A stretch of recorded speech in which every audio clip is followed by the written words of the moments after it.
Ramazan geldi. Yine Müslümanları katlediyorlar. Yine Siyonistler kendilerine verilen görevi yerine getiriyorlar. Kendi çocuklarını kaçırdılar. 10 gün süreyle aradılar. Çocukları ararken Müslümanların mahremlerine girip evlerini dağıtıp yaklaşık 500 kişiyi tutukladılar. Sonra kendi çocuklarını öldürüp araziye attılar. Çocukların cesetleri Batı Şeria'da bulunuyor. Onlar Gazze'yi vuruyorlar. Hamas açıklama yapıp ben yapmadım diyor. Onlar hayır siz yaptınız diyorlar. Çoluk çocuk 200 kişinin kanına giriyorlar. Sözde 3 Yahudi'ye karşılık sapık Yahudi yerleşimcilerin kaçırdığı Filistinli gence benzin içirip canlı canlı yakıyorlar. Putunuzu yediniz. Evet, o sizin putunuz. Kendinize İran'ı düşman edindiniz. Sonra Irak'a girip 2,5 milyon füzeye benzer şeyler hiç kimseyi yaralayıp öldürmediği halde İsrail'e atılan metal parçalarından dolayı Siyonist Yahudiler huzursuz olduğu için Avrupa Birliği ülkeleri, Amerika, Birleşmiş Milletler Müslümanları kınıyor ve Müslüman olduğunu söyleyen tüm Arap krallıkları da bu kınamaya susarak destek veriyorlar. Evet, biz de bugün adet olduğu üzere yapılan bu katliamı kınamaya geldik. Allah'ını kınıyorum. Bunların şahsında tüm Orta Doğu'daki zalim yöneticileri kınıyorum. Suudi Arabistan Krallığı'nın Selefi-Sünni taassubuna karşılık Şii taassubunu kalkan yapan İranlı yöneticileri kınıyorum. Müslümanları uyuşturan, hareket etmesini önleyen İslam Teşkilatı adı altındaki örgütleri kınıyorum. Karşılığında cennet olduğunu bildikleri halde dünyayı tercih edip Müslümanlara diş eti ve diş sağlığından bahseden alimleri kınıyorum.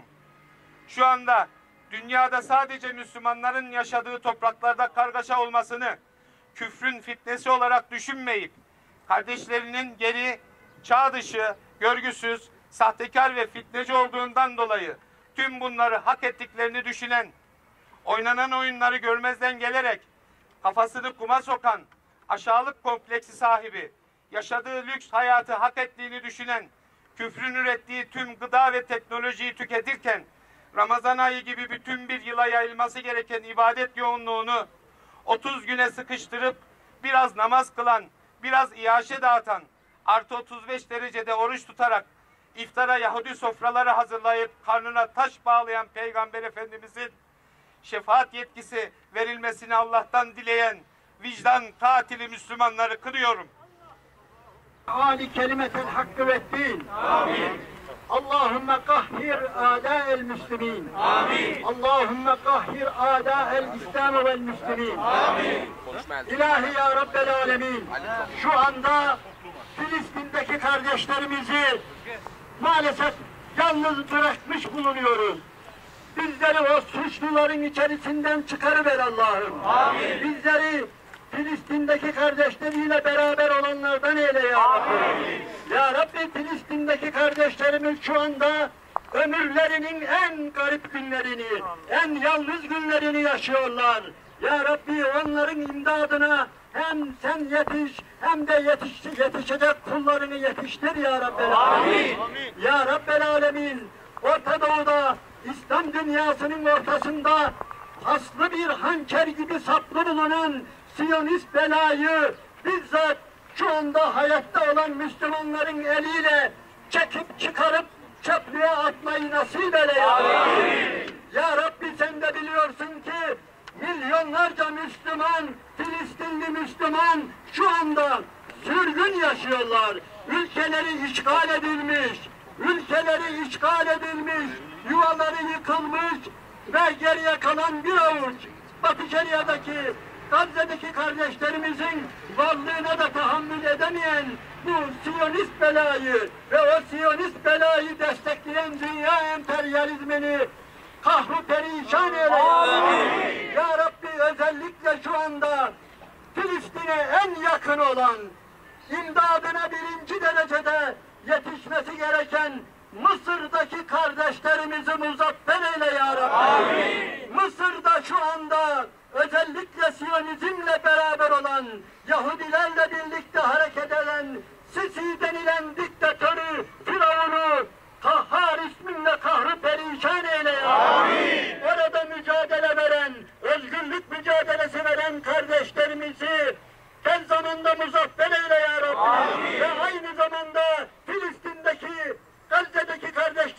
imdadına yetişme şerefini onlara veriver ya Rabbi. Bizlere de bu şerefi nasip eyle ya Rabbi. Ya Rabbi, özellikle içerisinde bulunduğumuz şu büyük beladan Müslümanların sakalıyla, cübbesiyle, sarığıyla, beline bomba bağlayıp aynen kendisi gibi diğer camileri havaya uçuran kişileri tez zamanda ıslah eyle ya Rabbi. Eğer onlar gerçekten Müslümansa onlara firaset nasip eyle ya Rabbi. Basiret nasip eyle ya Rabbi. Birbirlerini sevmeyi nasip eyle ya Rabbi. Birbirlerinin derdine koşmayı nasip eyle ya Rabbi. Şu anda alemi İslam'da dökülmekte olan ta Afganistan Savaşı'ndan beri devam eden şu iç kavgaları tez zamanda kaldırıver Allah'ım. İsrail kahrolsun! İsrail kahrolsun! İsrail kahrolsun! İsrail kahrolsun! İsrail! Müslüman uyuma! Filistin'e sahip çık! Müslüman uyuma! Filistin'e sahip çık! Müslüman uyuma! Filistin'e sahip çık! Müslüman uyuma! Filistin'e sahip çık! Müslüman uyuma! Filistin halkı yalnız değildir. Filistin halkı yalnız değildir! Filistin halkı yalnız değildir! Filistin halkı yalnız değildir! Allah razı olsun arkadaşlar. Arkadaşlar selamünaleyküm. Pazar günü saat 2'de, saat 14'te Ankara'ya Bildirimizde temas etmedik ama asıl temas edilmesi gereken en büyük konu bize göre şu anda İslam yöneticileri, İslam ülkelerinin yöneticilerinin İsrail'le beraberler. İsrail'le, Avrupa'yla, Amerika'yla, emperyalizmle beraber hareket ediyorlar. Söylediğim gibi gerçekten bugün Filistinli kardeşlerimiz en yalnız günlerini yaşıyorlar. En acı günlerini yaşıyorlar ve yanı başlarında uyduruk da olsa bir Mısır vardı. Arada sırada bazı iyilikler yapıyordu ve şu anda biliyorsunuz başta İhvanül Müslümin ve Hamas gibi teşkilatlar, İslami teşkilatlar bırakın Avrupa'yı, bırakın Amerika'yı, bırakın Siyonizmi şu anda krallar tarafından, Körfez'deki krallar tarafından bütün İslami çalışmalar ki bizim İHA da dahil biliyorsunuz hepsi terörist ilan edilmiş, terörist örgüt ilan edilmiş, kafirlerle, küfürle, zalimlerle beraber hareket ediyorlar. Ama buna rağmen biz asla ümidimizi kaybetmiyoruz ve Allah'ın izniyle gerçekten yani sadece slogan olarak değil Allahu Teala şu anda yaşayan insanlara bizzat bu İsrail denilen belanın, hançerin yok olduğunu gösterecek. Niye gösterecek? Dikkat edin. İsrail zayıf olduğu için mi? İsrail'in nüfusu az olduğu için mi? İyi dikkat ediniz. Şu anda dünyada 200'e yakın ülke var. Bunların büyük bir kısmı küçücük küçücük. 200 bin nüfuslu, 1 milyon nüfuslu, hatta 100 bin nüfuslu ülkeler var. Çünkü onların hiçbirisi haram bir yere oturmamıştır. İsrail bütün gücüne rağmen, dünyaya silah satan büyük bir ülke olmasına rağmen, 166 tane atom başlığının bilinmesine rağmen, dikkat edin, buna rağmen yok olma korkusu var. Niye? Kaçak yapıdır çünkü. Kaçak yapıdır ve yıkılacaktır. Niye? Başkalarının yerine oturmuştur, başkalarının yerini gasp etmiştir ve gasp ettiği insanlar hemen etrafında, dikkat edin, Lübnan'da, Ürdün'de, Suriye'de ve birçok yerde milyonlarca Filistinli etrafındadır ve hepsi bir gün dönecektir oraya. Bunu İsrail de biliyor. Ama bugün ama yarın. Allah razı olsun. Adet olduğu üzere yine Siyonist Yahudi ve onu kullanan dünya egemen güçleri yine Ramazan geldiği için katliamlara başladılar. Onlar bu işi sürekli yapıyorlar. Biz de adet olduğu üzere sürekli kınama yapıyoruz.